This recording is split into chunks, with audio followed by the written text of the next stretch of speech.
6 o'clock a.m. on the dot Eastern Standard Time. This is part 2 of what I was rambling about. Yeah, I just had to brush my hair and whatnot. My hair's really soft today. Put a ton of conditioner in it and let it set. I love Garnier Fructis. It's really soft. It's like, it's nice. And it smells too. It's really good. Anyway, enough about my smelly, soft, smushy hair. I just wanted to kind of, let you guys know that, as I've already said, I have an addictive personality. Supposedly I get it from my father. I think we all have addictive personalities, if you ask me. You wave a carrot that, looks yummy and delicious and intriguing and enticing in front of our faces, we're going to respond. We are, down to very basic biology, we are animals. So, with that being said, I know I'm not supposed to wear this thingy like this, but I think it's kind of cute. Put it right over my third eye. It's actually my white mole, but it's right smack in the middle of my forehead. I mean, there's got to be a reason behind it for being right in the middle of my head, right? I mean, it's just weird. Anyway, kind of matches, light turquoise, dark turquoise. Although it looks kind of blue on the screen. Anyway, feels like it's holding in my brain. Take that shit off. God. Okay. Anyway, yeah, I think we all have addictive personalities. So, that one particular counselor actually sat me down and telling me about all my father's faults and stuff. And then they tried to dig on my mom, and I was like, hey, she's dead. Leave that alone. She can't defend herself. Or she can, but you can't hear her, so leave her alone. Leave her out of this. Don't blame her for shit. And they were just like, well, we wanted to make sure that you knew that she had schizophrenia. And I'm like, yeah, I already knew that. They're like, oh, you knew that already? I'm like, yeah, I read my file before. I moved from grade school, that particular grade school to this particular high school, so what? I was like, I don't understand why you guys are doing this to me. I said, well, you're getting ready to graduate, you're getting ready to become an adult, on paper. We want you to know all these things, so that way you can start working on those issues on your own. Like, what issues? They're like, accepting your parents. And I'm like, I already do. I was like, I've accepted them pretty much from birth. I was like, I love them. I was like, just because they did and said things, that may have upset me when I was a child, and they weren't perfect by any means. I said, but who is? I was like, and I told this counselor, I said, you and your wife aren't so perfect. I said, you want us to believe in abstinence, and yet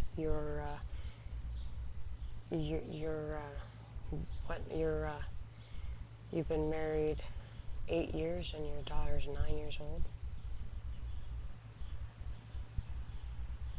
And I paused for effect and stared at him, and he kind of just had this look on his face. Like, one, I had slapped him, but not too hard, and two, he felt that he had deserved that slap across his face. And he was like, you know what, you got a point there. He's like, that's very valid, and it's a good point. He's like, maybe we should talk with the girls about that particular part of our lives. He's like, although it's very personal, I'm not sure if my wife will agree. And I said, well, whatever. I was like, I don't care. I was like, I'm pretty sure I can pretty much guess what happened. He's like, oh, really, what happened? I said, oh, let me guess. You guys were either in high school together or you guys met at a summer job or something like that, and there was some kind of romance. It was so beautiful and so sweet. I said, and then you guys fell in love, and one thing led to another because you guys were children of the 80s, growing children that were slowly approaching adulthood in the 80s. And it was the whole 80s culture of, do it now and think about it later, and it was the whole gimme generation. I said, which has spilled over into the 90s and has actually gotten worse. said, so you guys pretty much was like you wanted each other. You were like you loved each other, wanted to be with each other, yada yada yada, romance, wah wah wah. And your wife got pregnant. And you guys didn't know what to do, and so you guys decided to get married. And then her father found out, and from what y'all told me, her father's a military man, and you were in the National Guard, right? And he's like, yeah, what are you getting at? I said, well, I think you enlisted in order to keep the heat off you so that her father didn't try to do a shotgun wedding or something, or shoot you anyway. Like, okay, marry my daughter, okay, bam, you're dead. He was like, you get all of that just from, a year discrepancy? I'm like, no, I've heard you guys talk about in bits and pieces about how you guys met. I was like, I can put stuff together in my mind. I'm not completely retarded. He's like, no, I never thought you were retarded. Nobody did. Who told you you were retarded? I said, nobody. I know that I'm smart.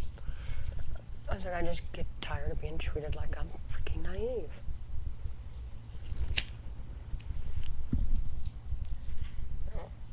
Kids are treated like they're stupid, and I'm sick of it.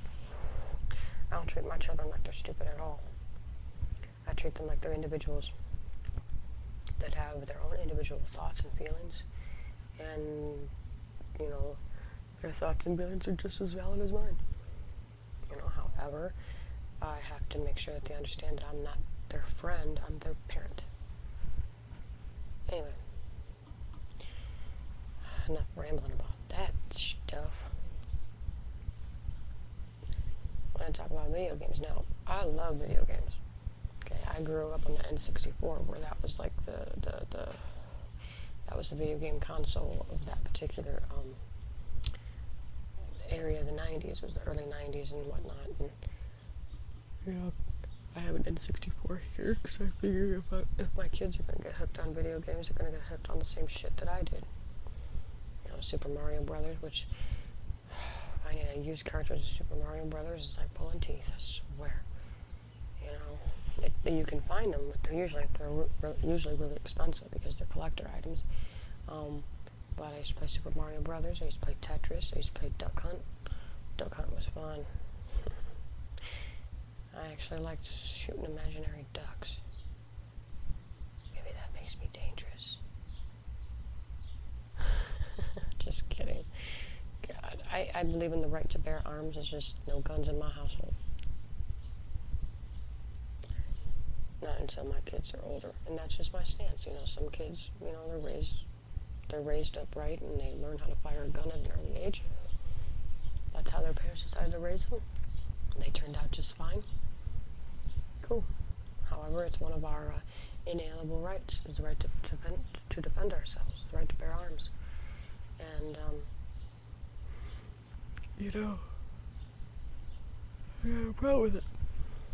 But you've got a lot of these, uptight conservatives that are bitching about gun control and saying that we're going to take that away. We're going to take away that right. But you see, if they win and they take away that right, you guys, that means they're on their way to winning. We can't let them win, because you take away somebody's ability to defend themselves, and you pretty much got them in the palm of your hand. And the establishment knows that. So you may not support, people having guns in their own homes or whatever, but maybe you can kind of see my point of view, that defending yourself is one of the basic unalienable human rights. Animals in the animal kingdom, they have a right to defend themselves. A bunch of zebras are in the savannah eating, minding their own business, and a freaking lion jumps out and tries to snag one of them. Yeah, they're gonna run. Some of them are gonna fight because they're stupid, because lionesses are fierce.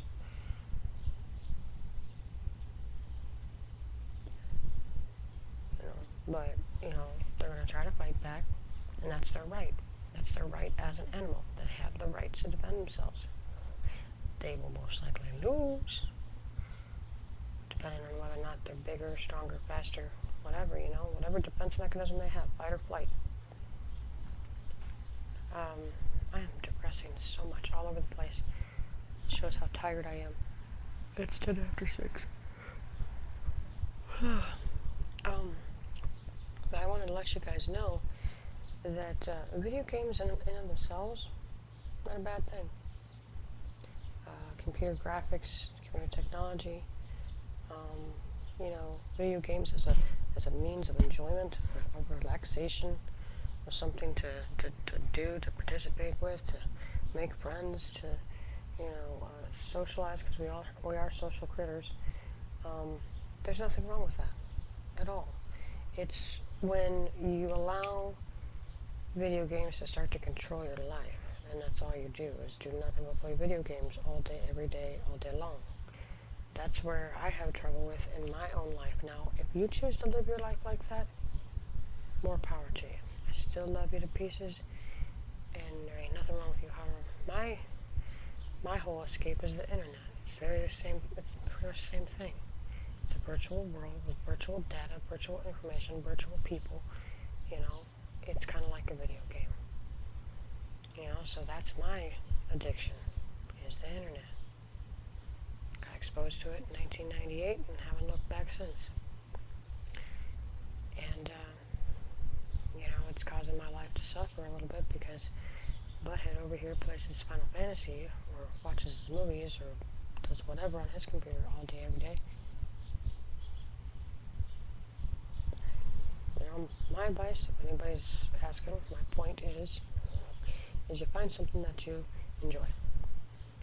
You know, find something that you enjoy, and if you get your family involved in it and they enjoy it too, you know, and family can mean, you know, you and one other person, or you and a group of people that are either related to you or not, you know, what have you. Get you and your family into it. That way you still have your foot in the door of reality, and you can rely on those people. And et cetera, and so on, and blah, blah, blah. I'm starting to get tired. But there you guys go. Hope you'll have a wonderful Monday. And enjoy yourselves. And, you know, remember, take care of yourselves, take care of each other. Be nice, do good, be kind. Just be good. Peace.